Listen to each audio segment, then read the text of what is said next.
Halo, nama gue Popon Kerok. Ini gue bikin video buat ngisi video di YouTube ya, biar ada videonya. Videonya mau ngomongin apa aja yang lagi rame di sosmed. Nggak harus ngomongin SJW juga, nggak harus ngata-ngatain orang, nggak harus lah. Pokoknya apa yang lagi rame pengen gue omongin, gue bikin gitu.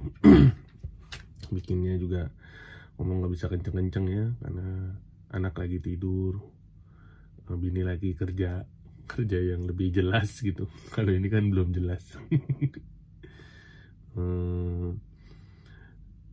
Belum ada judulnya juga nih, gue nggak tahu judulnya apa sih. Nanti kalau ada yang mau ngasih judul boleh aja komen-komen di kolom komentar, tapi jangan ngomongin judulnya SJWFU ya, bukan. Itu doh bukan punya gue itu ya. Ya ini lagi belakangan lagi rame nih, ada orang nge-tweet, di dunia fana ini ada orang-orang yang digaji 800.000 setelah kerja siang malam sebulan penuh, dan ada juga yang dibayar 80 juta untuk pekerjaan sepele macam bikin IG post dalam 1-2 jam. Kalau menurutmu dunia kayak gini nggak rusak, berarti nalarmu yang rusak. Ini gue mah nggak tahu ya mana yang benar mana yang salah, mana gue setuju mana gue juga nggak tahu, gue bingung lah. Ya memang timpang ya, dari orang kerja siang sampai malam udah pasti capek gitu, bayarannya cuma 800.000. Sedangkan ada influencer kali ya sebutannya yang dibayar 80 juta buat bikin IG postingan di IG dalam 1-2 jam gitu, bukan postingan yang misalnya disutingin atau produksi, ada hari lain produksi, di editing baru diupload, itu bukan ya. Itu mungkin lebih siap, lebih apa gitu. Atau konten-konten YouTube yang syuting lebih mateng, ada konsepnya gitu. Ini mungkin yang kayak posting cepet gitu lah ya, konsep-konsep gak jelas mungkin atau gimana, nggak ngerti gue juga. Dalam 1-2 jam dibilang, kan dalam waktu singkat bayarnya 80 juta. Gue juga gede juga emang bayarannya. Ya tapi mau gimana, zamannya sekarang kali ya, udah zamannya digital gitu. Emang kerjaan dulu sama kerjaan sekarang ya pasti berubah gitu, beda. Kayak gue dulu aja waktu baru lulus kuliah tuh tahun 2010 lah, gue pernah kerja di studio foto. Jadi ngedit foto gitu, album foto orang kawinan. Gue ngedit aja kerjanya, duduk depan komputer. Satu hari gue pernah ngeluh depan bokap gue gitu. Bokap gue polisi itu kerjanya, tapi gue ngeluh waktu itu, kok capek nih kerja, kata bokap gue. Emang kerjanya ngapain? Duduk aja depan komputer ngedit gitu. Halah, kata bokap gue gitu, kerja gitu capek. Capek tuh kerja macul, nyawa gitu. Jadi di pikiran bokap gue tuh ya, pekerjaan ya bertani gitu di sawah. Mungkin dulu mudanya bokap gue di kampung nyawa gitu, jadi mikirin kerjaan dulu sama kerjaan waktu zaman gue udah beda gitu. Dianggapnya kalau duduk depan komputer tuh nggak kerja gitu. Buat bokap gue kalau capek kerja tuh macul gitu di sawah gitu. Emang beda kan namanya zaman gitu. Apalagi sekarang udah sosial media dan lain-lain. Kalau kan memang benar apa fungsinya postingan di IG, salah satunya adalah pemasaran gitu ya. Kalau kan gue juga dulu belajar perikanan ya, tapi nggak tahu nih bener apa enggak, salah apa enggak ya. Ya kalau dulu mungkin media periklanannya kan ya kayak TV, billboard, majalah atau koran. Ya bayarannya emang nggak murah juga, padahal malah waktu itu karena kesannya apa, medianya terbatas ya, cuma itu doang. Itu mah eksklusif banget tuh buat masang iklan di situ, mahalnya minta ampun gitu. Nah sekarang di zaman digital kayak gini nih, fungsinya media-media itu kan adalah dilihat banyak orang. Nah fungsinya media itu bisa digantikan dengan sosial medianya influencer tadi, karena ya dilihat banyak orang juga gitu. Urusan masalah beli apa enggak kan itu keputusan pembeli gitu, tapi tujuan dari pemasaran adalah memasarkan, dilihat banyak orang dulu aja gitu.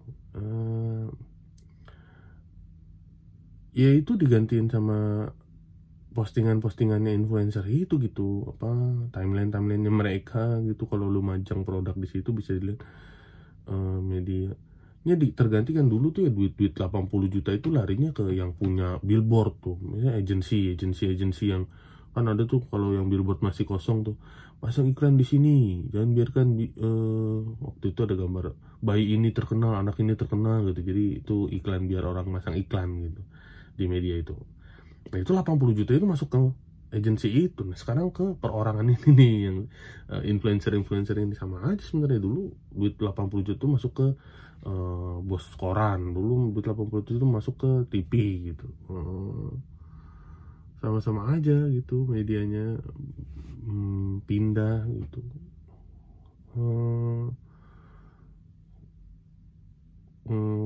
Kalau dibilang beda media sama influencer, ya nggak tahu deh ya bedanya gimana, tapi yang jelas mereka membantu banget karena banyak yang lihat pemasaran produk.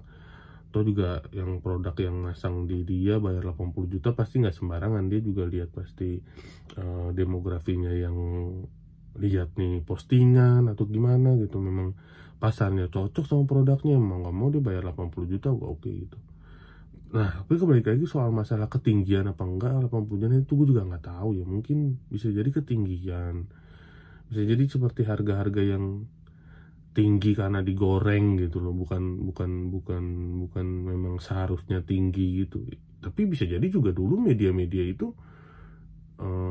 memanfaatkan itu gitu. Waktu zaman itu media TV iklannya kan mahal banget, media koran nasional harganya mahal banget. Bisa jadi sama juga kayak gitu, mereka memanfaatkan keterbatasan media itu kan. Cuma media-media gue nih yang bisa dilihat orang se-Indonesia makan nih harga mahal, kan gitu sama aja. Kalau sekarang influencer ini yang kayak postingan gue nih dilihat bisa banyak orang makan nih harga 80 juta sama aja gitu. Nah kalau misalnya yang 800 ribu ya gue juga turut prihatin gitu buat orang-orang yang kerja siang malam dibayar 800 ribu ya. Banyak yang bilang kayak si orang ini juga bilang katanya ada yang salah, ada yang nggak benar dalam sistem yang memang berkelanjutan ya, mungkin dari orang tuanya yang susah juga sehingga anak keturunannya pendidikannya kurang, kemampuan fisiknya dan lain-lainnya kurang, mungkin buat bekerja yang lebih layak, sehingga ya terjebak di dalam circle itu, kerjanya begitu-gitu lagi di bidang itu lagi, di bidang yang sama, di seputaran gaji yang sama, dalam kerja terjebak gitu dalam lingkaran itu ya, emang susah gitu. Mungkin harus ada beberapa generasi yang, atau salah satu generasi yang mencoba keluar gitu, entah gimana keluarnya gitu. Kamu juga ceritakan orang-orang susah yang dari bapak ibunya nggak pernah sekolah tinggi, tapi dia kerja buat bisa kuliah sehingga memperbaiki nasib keluarganya. Nah sejak dari dia ke bawahnya akan lebih baik tuh, keturunannya, gajinya mungkin akan lebih baik karena dia udah kuliah, berhasil kuliah. Nah dia pasti anaknya pengennya dikuliahin lagi kayak gitu kan, meningkat. Memang harus mulai. Nah kalau memang dia udah terjebak dalam lingkaran yang susah ya, lingkaran kemiskinan, dan tidak ada memulai untuk keluar, ya susah juga memang. Kalau masalah perusahaan katanya di sini ada perusahaan terlalu mengeluarkan banyak duit untuk bidang pemasaran atau riset gitu, sedangkan kurang mengeluarkan duit untuk membayar para yang produksi.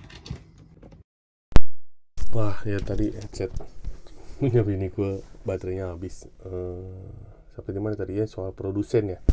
Produsen yang terlalu besar mengeluarkan biaya untuk pemasaran atau riset, tapi kurang untuk biaya yang karyawan produksinya, buruh-buruhnya. Ya nggak tahu juga gue, ya pasti mungkin nggak bener ya produsennya, nggak memikirkan yang pekerjaannya, kurang merhatikan karyawannya gitu-gitu. Jadi nggak tahu nih kesimpulannya apa nih soal gaji 800.000 buruh dan influencer 80 juta. Ya kalau gue sih mungkin pengennya tengah-tengahnya aja lah ya. Kalau ini mungkin yang 800.000 bisa dinaikin, yang 80 juta bisa diturunin. Ya biar enak aja lah tengah-tengahnya, nggak mihak mana salah satu buruh yang harus tinggi, nggak influencer yang harus rendah, nggak, sama-sama aja gitu. Karena jadi menurut gue jadi influencer juga nggak gampang gitu, maksud gue.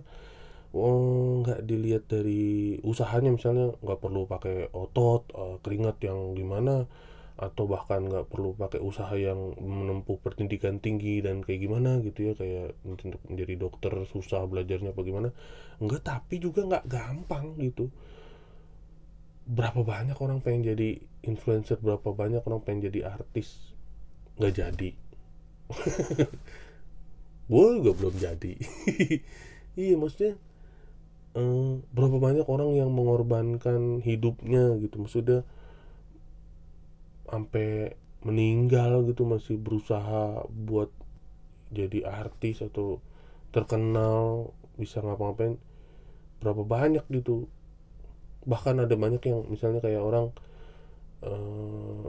misalnya laki-laki atau suami gitu, dia di bidang ini ya, entertain atau apa, dia kerja buat pengen jadi artis, pengen jadi seniman, tapi nggak sukses, belum sukses gitu, ekonomi susah sampai dia ditinggal istrinya, diceraikan sama istrinya, terus dia tetap berjuang akhirnya sukses. Nah, itu akhirnya dia cerita kalau dulu dia pernah ditinggal istrinya karena belum sukses. Nah, itu yang kita tahu karena dia sukses cerita. Nah, yang nggak sukses, yang nggak bisa cerita tuh banyak gitu kayaknya. Yang baik jadi gila ada, apa yang jadi gimana itu kayak ya emang kalau dibilang apa, 80 jutanya ngebayar susah payahnya mereka untuk di titik itu ya, mungkin kadang bisa dibilang setimpal juga gitu, karena itu memang posisi yang sulit dicapai. Sekalipun misalnya sepele, ada tuh orang yang jadi terkenal jadi influencer cuma gara-gara joget-joget doang. Nih gue kasih tahu, iya dia emang terkenal gara-gara joget-joget doang, tapi berapa banyak orang yang joget-joget kagak terkenal. Banyak. Di TikTok isinya joget semua, nggak semuanya terkenal. Ya kan, susah. Gua aja pengen nih joget. Siapa tahu bisa terkenal. Ya gitulah. Terima kasih sudah menonton video ini. Kalau nanti ada yang pengen dibahas-bahas lagi, kita bikin lagi video ya. Nah, gue belum tahu judulnya apa. Ntar dah cari-cari namanya ya. Thank you.